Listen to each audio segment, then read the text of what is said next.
The unprecedented audacious attack launched by the Palestinian militant faction Hamas on the 7th of October was described by the Hezbollah as a decisive response to Israel's continued occupation. Since then, deadly skirmishes have been witnessed on Israel's northern border with Lebanon. These border skirmishes have raised the prospect of a broader conflict in West Asia. Fears of another front opening up in the north have progressively grown, especially in anticipation of a ground incursion on the Gaza Strip by Israel. So what really is Hezbollah, and why are they standing in solidarity with the Palestinians? Our next report explores the origins and also the journey so far of this Lebanese faction.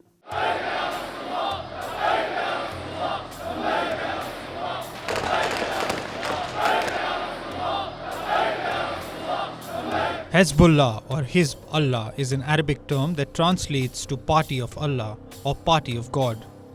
It's a Lebanese Shia Islamist political party and militant group.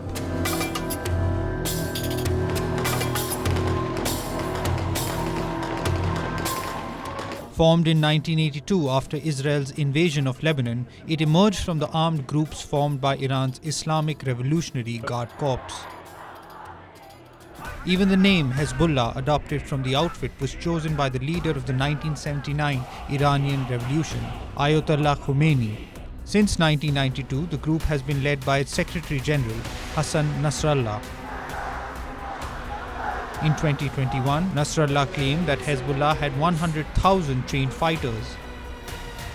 Often dubbed a state within a state, it is one of the most influential political blocs in Lebanon's sectarian political system, which is immensely popular among the Shia population. So far as its funding is concerned, the United States estimates hundreds of millions of dollars are allocated by Iran annually. A sustained campaign against Israeli forces in Lebanon culminated in Israeli forces withdrawing unilaterally from southern Lebanon in 2000. Thereby prompting Hezbollah claims of being the first Arab army ever to force Israel to cede control of territory. Highlighted in its manifesto, its objectives include defeating Israel and expelling Western colonialist entities from the Middle East.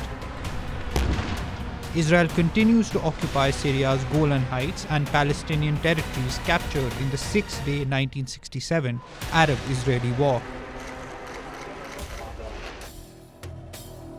Though they are separate entities, Hezbollah and Hamas share the common objective of armed resistance against Israel. A Palestinian group, Hamas politically controls the Gaza Strip, a territory of about 365 square kilometers, home to 2.3 million people. Since 2007, Hamas has been in power in the Gaza Strip, which is blockaded by Israel. The Hamas movement was founded in 1987 in Gaza by a wheelchair-bound Imam, Sheikh Ahmad Yassin, and his aide Abdul Aziz al-Rantisi, shortly after the start of the first Intifada or uprising against the Israeli occupation of the Palestinian territories. Following October 7th Hamas attack, Hezbollah released a statement saying that it was closely monitoring the situation and was in direct contact with the leadership of the Palestinian resistance. Furthermore, Hezbollah said that the unprecedented attack was a decisive response to Israel's continued occupation and a message to those seeking normalization with Israel, a reference to the Arab countries. The leaders of Hezbollah and Hamas had also met in 2020 to discuss the normalization of relationship between Israel and the Arab countries. Hezbollah has been designated as a terrorist organization by the United States and the US allied Saudi Arabia. European Union classifies Hezbollah's military wing as a terrorist group, but not its political wing. The group continues to hold major sway in Lebanese politics.